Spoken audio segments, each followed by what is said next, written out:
Get right, church, and let's go home. Get right, church, and let's go home.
Get right, church, and let's go home.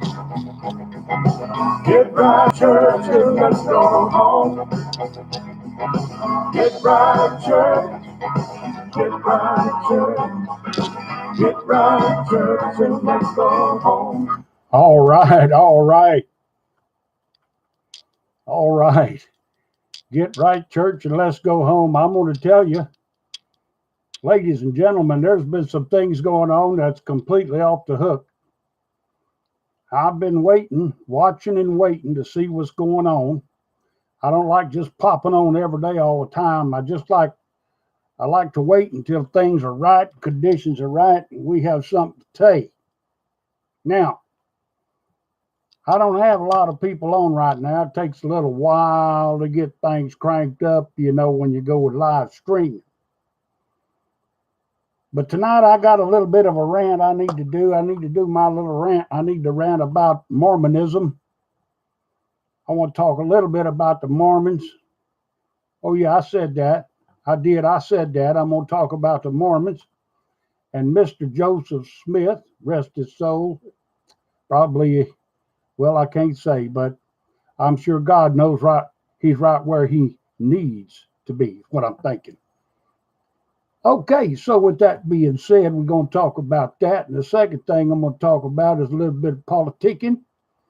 I've been seeing some things that's been disturbing me, ladies and gentlemen, and I want to talk to you about it.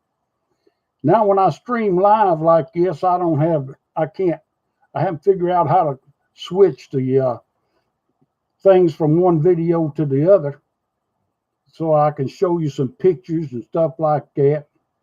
Because I got some things I could surely show you. I want to tell you right now. Things that are probably pretty scary. And I would think that they're not only pretty scary, that they're probably not making a whole lot of sense. You know what I mean? Now, for those of you who are listening to this video, I want to rightly proclaim that everything you see and hear and use is strictly under the rights of entertainment and education, including my opening song, which permission, because it's public, I forget what they call that, public domain, I believe. So with that being said, I think while I'm waiting it out right here for a minute, we'll play a little bit more of that because I just like it. And I think it's relevant for what we're talking about and things that are coming. Right? And then I don't care who's on here, I'm about to let it happen. So if you don't catch me live, you'll have to catch me dead. All right, man. We're going to talk about the Mormons, and then we're going to talk about some politicking things that I've been seeing that's going to scare you. Can you dig it? Ah, man. Woo, get your hot coffee out, boys.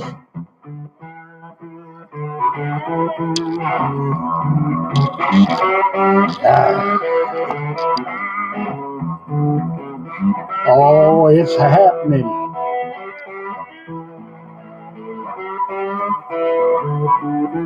What? End times 4565 said, what?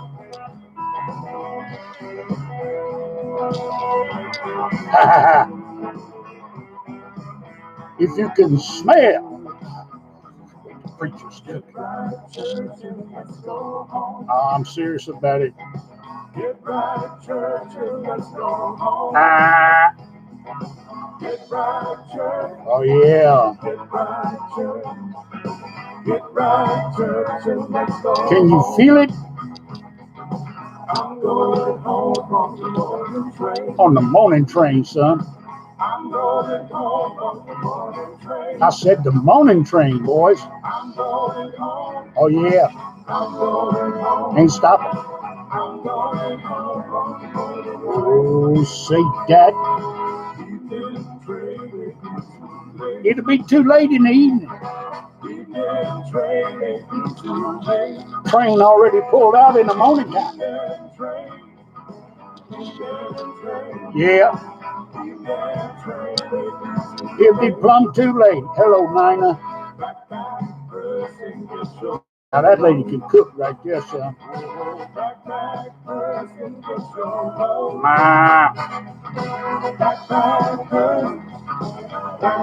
Oh, yeah.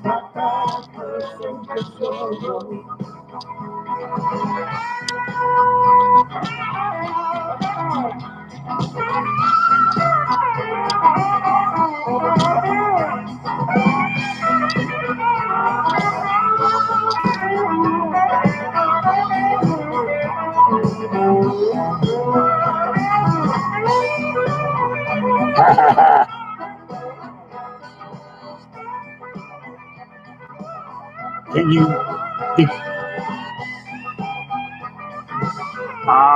Yeah. What we talking about? We talking about this. Get right, church, and let's go home. Get right, church, and let's go home. Get right, church. Get right, church. Get right, church, and let's go home. All right. Now, it's time to discuss the facts, ladies and gentlemen, about what I know. Not about nothing I read, nothing that I had somebody tell me.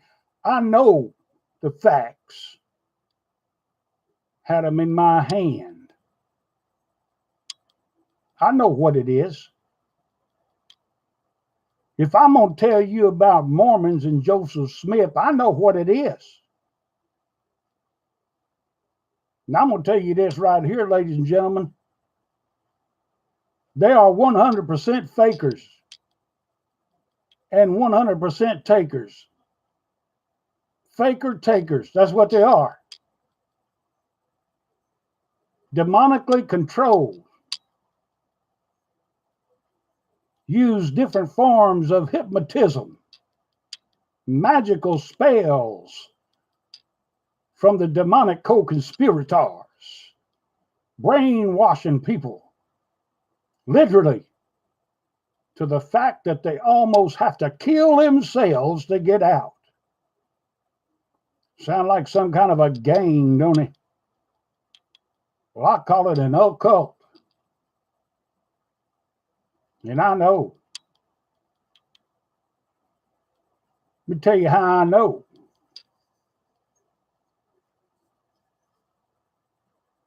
I know because I was living in the middle of them. When I lived on the West Coast, in the high desert, not too far from Salt Lake City, Utah, Mormonville. And there I was, a Holy Ghost filled evangelist, standing in the midst of the pond of Satan,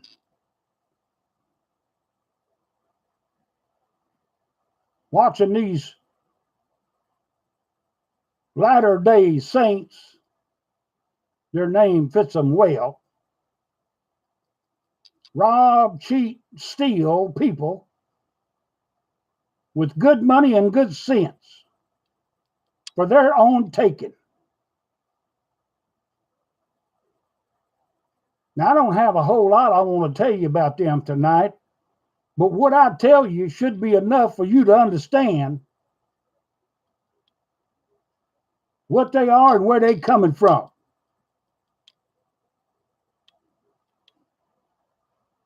Now, let me explain my history. When I was up there in Eastern Oregon in the midst of the Mormon ant hill,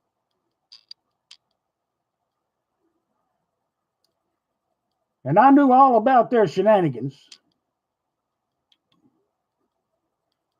One day I drove by that big old church, seen 4 or 5 cars in the parking lot.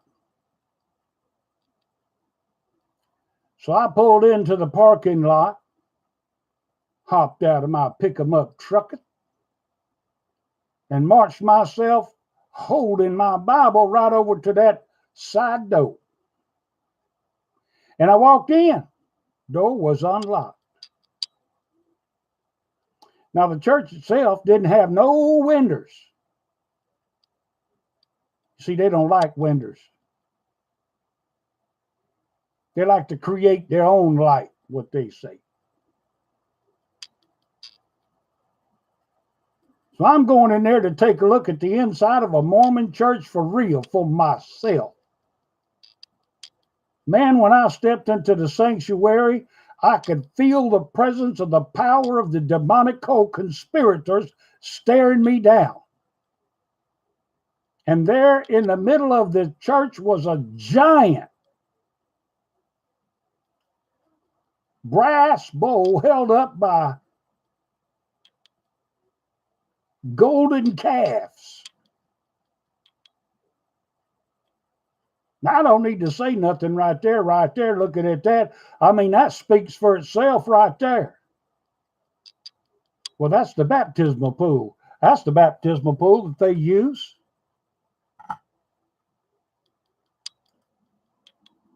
Where they all go in there and be baptized for the dead. Trying to help them out.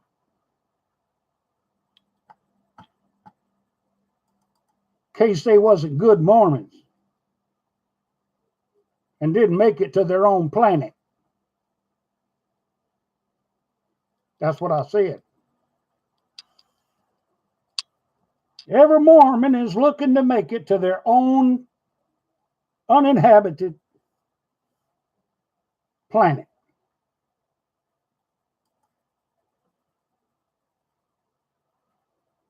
Yes, sir? Because they believe when you die, you go to your own planet and you begin to populate it like you did down here.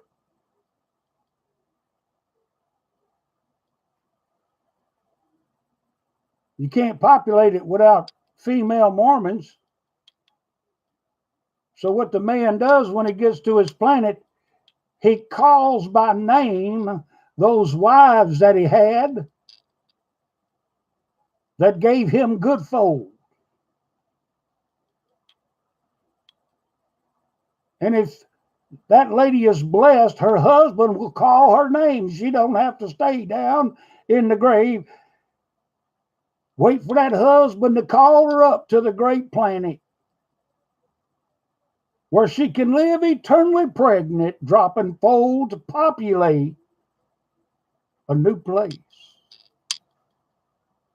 Look it up.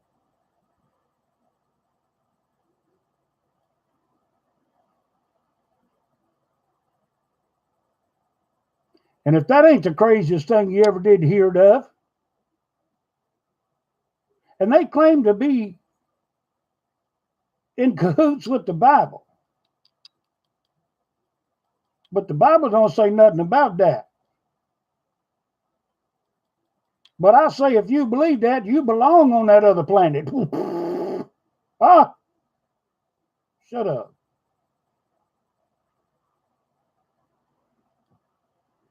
That's why the Mormon wife, 1 minute's cooking in the kitchen, the next minute she's in the shower going to bed. If you're going to be a good wife, that's what you got to do. And the more children you have, the more the man is elevated in this satanic occult.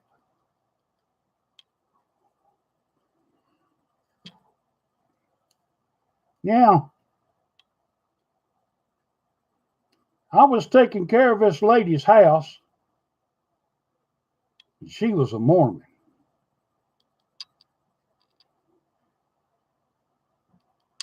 She died. And her daughter came over to me and said, we got everything out of there we thought we needed. I want you to go in there and take whatever you want. Call me up, and I'll have the rest hauled off. I'm going to burn the house down. So the first thing I done was went down there in her bedroom and rifled through her dresser drawers. And I found me some of them Mormon undergarments. Yeah, I did, right there in them dresser drawers. What? You don't know what Mormon undergarments are? Well, let me explain it to you. See, when you get married in the Mormon church, you got to have one of them temple ceremonies. You got to be married in the temple, and then you got to be washed and clean. From the top of your head to the tips of your toes. And you don't get to do the washing. Then after you washed up real good and been married real good, you got to put on them there undergarments, as particular the woman.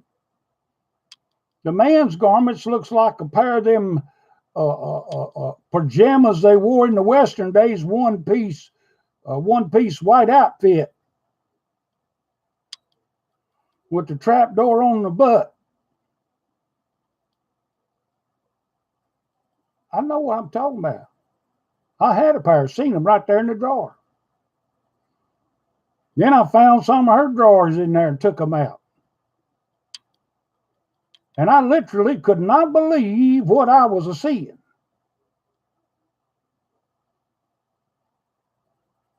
Now, when you are one of them temple big time rootin' tootin' Mormons, you're not ever allowed for your body to be without them garments. So when you go to change your clothes, you got to leave one leg on. And then you wash yourself good. Then you put on a pair of fresh, clean ones on the naked leg. And then you can take the old leg clothes off and wash your leg. Now the women has to do the same thing with their drawers. They're not allowed to ever be without them clothes. You got to take them half off and put the fresh ones half on and then take the old ones half off. Never, ever leaving them garments. If you do, you're going to hell fire. That's what they say.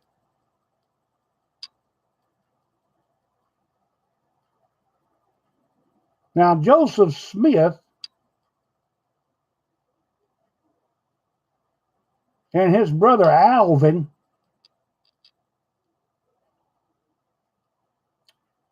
they was a rowdy bunch.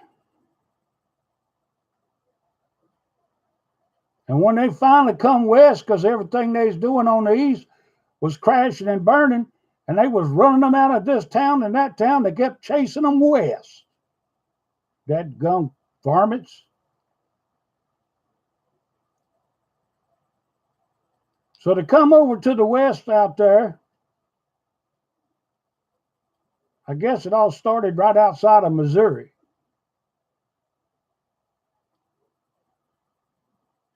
And they were going to a particular normal church. Because see, at first they was Methodist. And there was also Freemasons. So they had their church and they had their secret society. But the Methodists kept calling them on the carpet.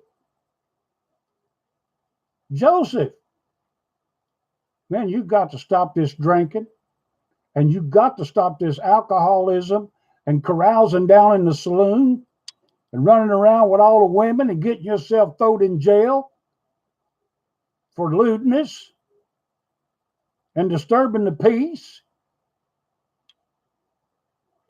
You need to quit doing that. Now, we're not going to tell you again.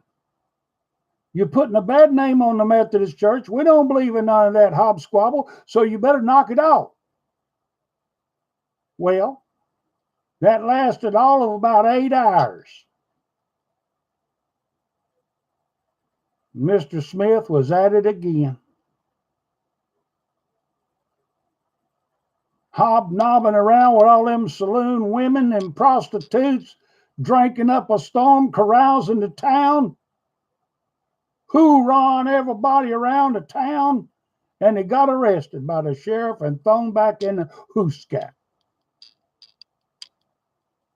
That Sunday morning, he was released into the custody of the Methodist Church preacher, who run them all before the front of the church and agreed that these Smith folk, and Joseph in particular, would not stop their shenanigans, so they got blackballed from the Methodist Church. Methodist Church kicked them out and blotted their names out of the roll books.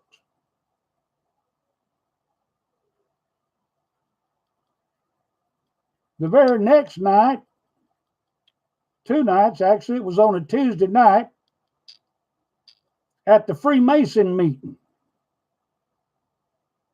And they called Joseph and Alvin up and told them that they had been kicked out of the Methodist Church, which made a face on the Freemasons. So they voted and blackballed them and kicked them out. And Joseph Smith and his brother was roaming around with no church and no secret society, blackballed and hammered down in the ground for their bamboozling shenanigans. Then something happened one night. Joseph had this mean, great idea. Perhaps this angel Moroni Baloney showed up. I have no doubt that he might have seen what seemed to be an angel, or no doubt that Baloney Moroni said he was God's speaker. I have no doubt that this demonic co-conspirator showed himself to Joseph. The time was right. And Joseph spent 4 years looking for the golden tablets from heaven. Couldn't find them. But they was all going broke. The family was starving. Everybody was hungry. Alvin couldn't keep a job. Joseph couldn't get a job. Nobody wanted him around. He's scared because he's still, you know.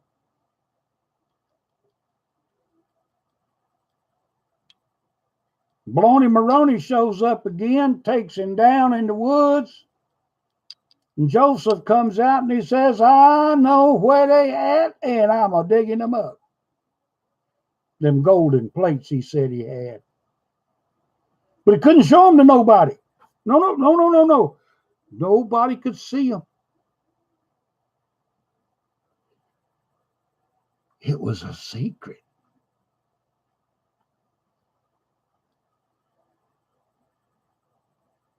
And so Joseph said they was written in Egyptian hieroglyphics. And he said God had given him the ability to read Egyptian hieroglyphics. Oh, but he couldn't tell nobody because it was a secret. And he said he was the only one that could decipher, claimed that he had the tablets in a box. So him and Alvin decided to conjure up a good plan. And they hung a sheet, what hung across the cabin in the corner of Unglory Land where they was living. And on one side was Joseph Smith with a coal oil lamp lightly burning, casting his shadow on the sheet. And on the other side with a sharpened pencil and perhaps a nice sharp quill from a buzzard dipped in old school ink. And he watched that shadow, and Joseph would seem to pull something up out of the box, and he would begin to read. And Alvin would write it down. Now, this is how the Book of Mormon started. And that's the truth, ladies and gentlemen. And then at the end of a 4 or 5 days, Alvin would take the writings to the publisher. And the publisher said, man, I can't publish this. The English is terrible. Man, it's terrible. I can't write this. I wouldn't dare write something down like this. The English is terrible. There's no pronunciation. It's awful. It's ugly. I ain't doing it. Unless you let me fix it and make it right like it ought to be. Well, Alvin went back down and talked to Joseph and said, look here, man. Why don't you get over there and make us a sausage sandwich? I got something to tell you. You know, the publisher, he said he ain't going to publish nothing like this. He said, because it's awful. He said he wants to make the English right and put the proper pronunciations down.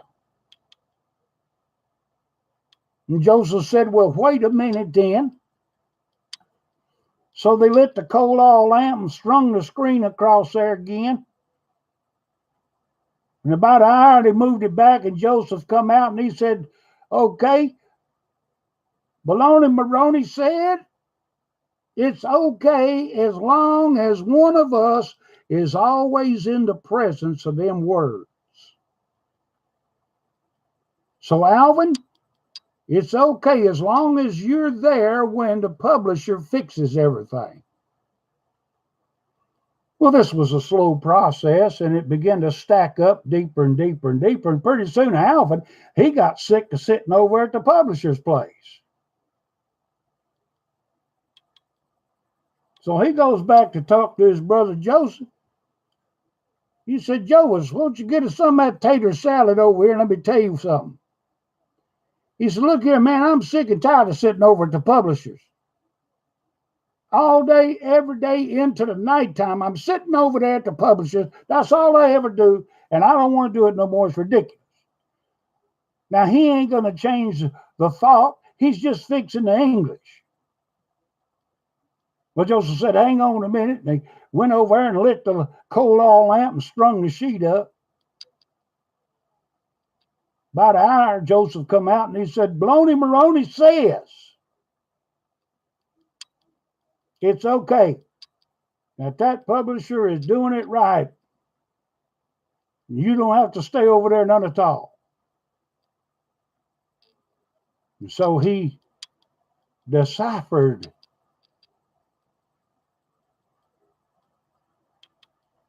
Now I want to tell you that there's no such name in the Bible as Moroni or any of the cities that are mentioned in. Not one penny of the money has ever been found. Not one iota in archaeology has ever been discovered ever of any of them cities. Nothing. None of the money. Nothing. Not a rock. Not a stone. Not nothing. Not a parchment. Not nothing. Not even Baloney Moroni's autograph. Nothing. Archaeology has nothing to offer Mormonism because there's no proof and no archaeological evidence because it doesn't exist. And so Mormonism was delivered and set in place. And all the people what joined the Mormonism had to sell their farms and give all the money to Joseph and his clan. You see, Joseph Smith and his family were poor because they drank it all away and got blackballed. But Joseph indicted a plan that not only got him his church back, but within this church, he created his own secret society from Masonry, from the Freemasons, and incorporated it into his church. And he not only had his church back, but now he had his secret society. Because the rules in Mormonism run parallel with the rules of Freemasonry. Now, Freemasonry will never admit it. Never. Oh, no. But if you was to look at the secret handshakes and their temple ceremonies, everything, absolutely everything, is perfectly coincided with Freemasonry.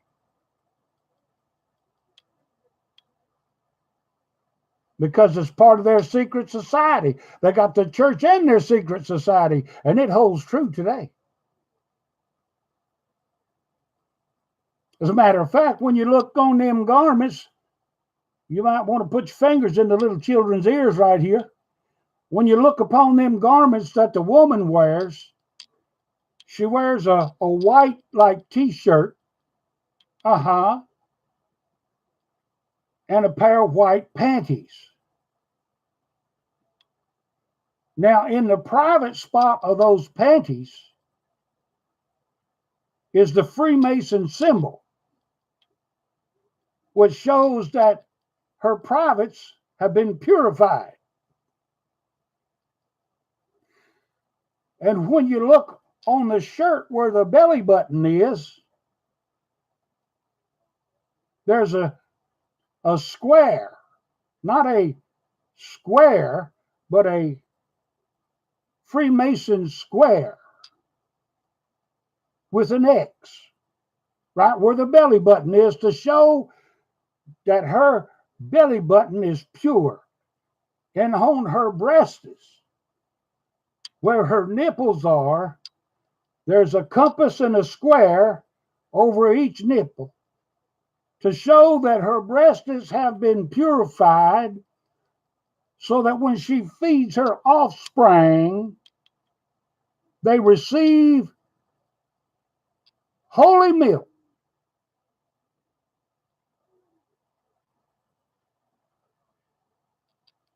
Now, I preached in the prisons right down the road from where I lived for 15 years.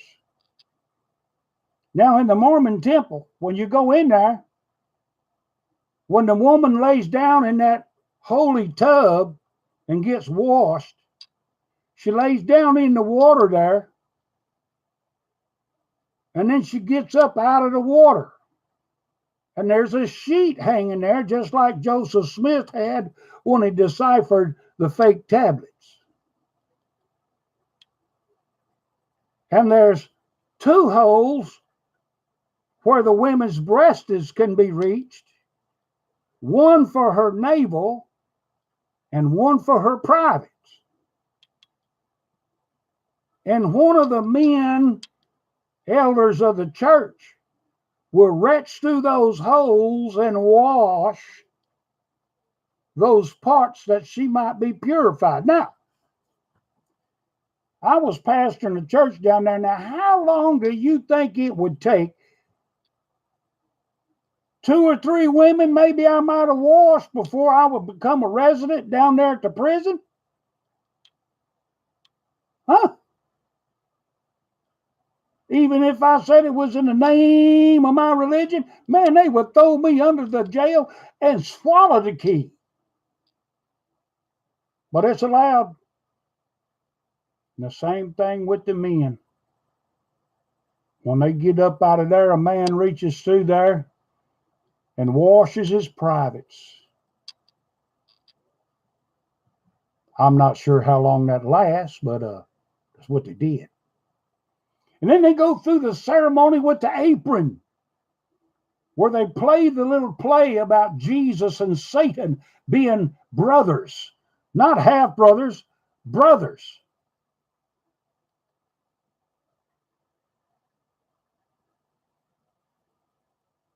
Now, I've been talking for 37 minutes, and if you think right now that all that's okay, well, you just go ahead and get yourself another planet, because you're going to need it. And what I've just told you is the facts. Now, when you join that occult, you have to give them the name and everything of where you work, so that every payday they automatically take their tithe out of your check before you get anything. Everybody does it. And if you're not a member of that church, they'll come over to your house and offer to pay your light bill and your water bill and your gas bill.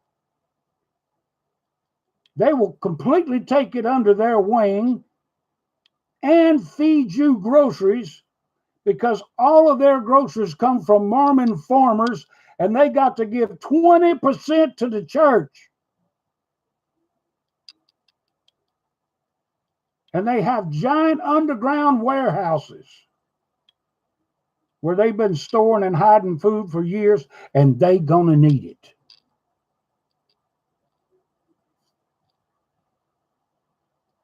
Now, I'm gonna tell you something. When I went into that church, like I told you in the beginning, 2 men in black suits come out and got a hold of me.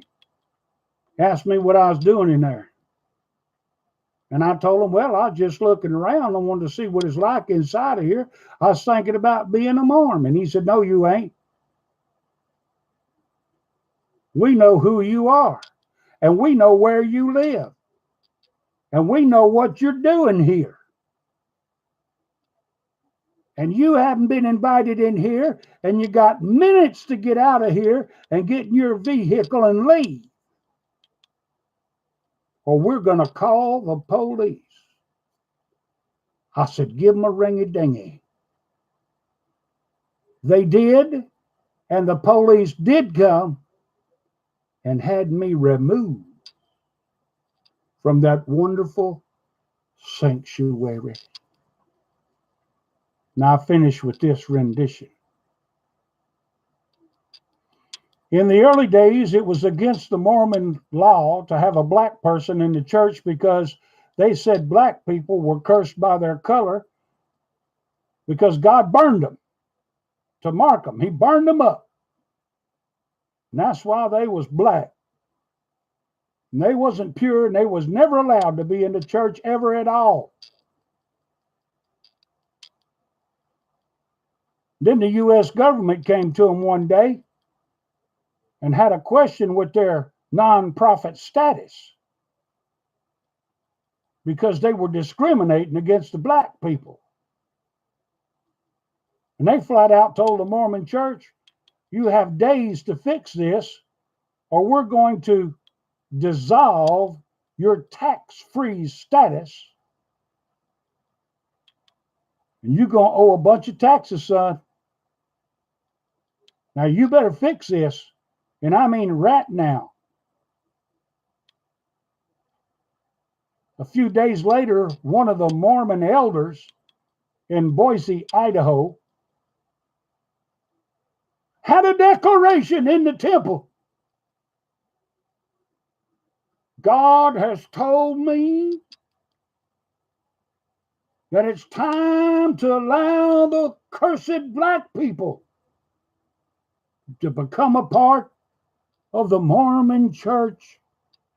And God has told me, and I'm telling you that right now, from this moment on, black people are okay with me. Now, ain't that the biggest crop of you know what you ever heard?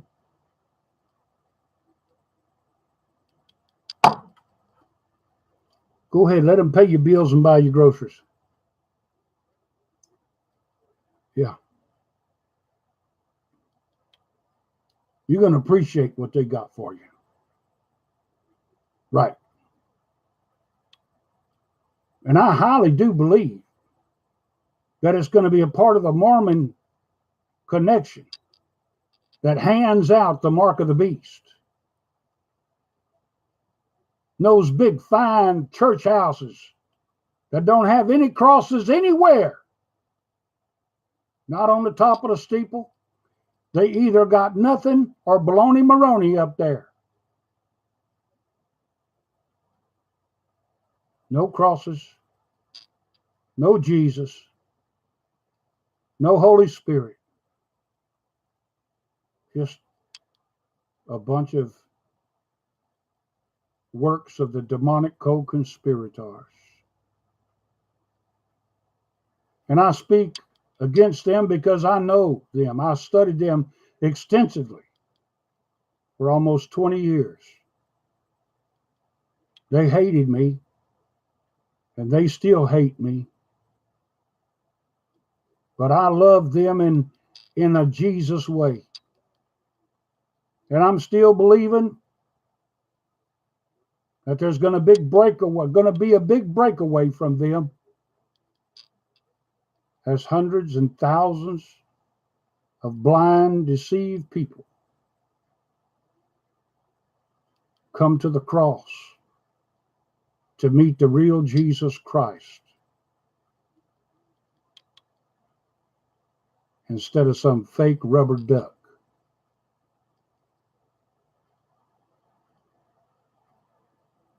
Now, I'm not going to give any disclaimer or any apologies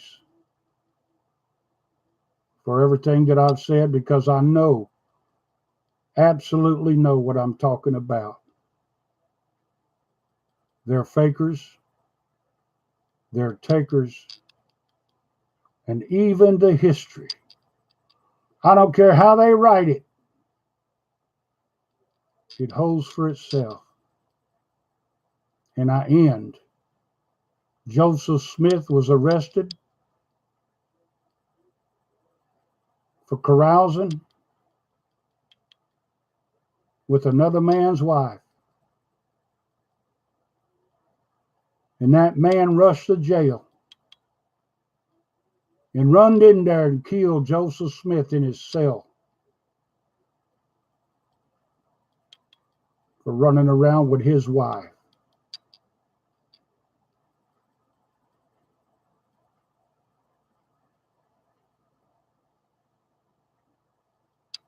The devil is an absolute trick.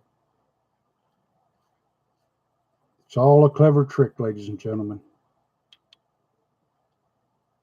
Now I'm going to end this live stream. In just a few minutes, I'm going to be back to talk about one more subject. God bless you. Fact check it for yourself. Because it is what it is. And it ain't no joke.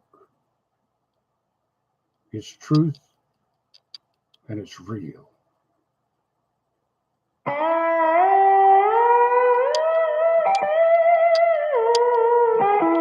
Oh yeah, I'm gonna come back on in just a few more minutes. I want to make one more short video. I got something else to say. And I ain't lying to you. Just the facts. Just the facts. No fake news. Oh yeah. Jesus is alive and well. King of kings and Lord of lords. And as a soldier in the army of God, I stand. Get right, church, and let's go home. Let's go. Get right, church, and let's go home. Talking about leaving. Get right, church. Get out of that Mormon church and get right. And let's go home.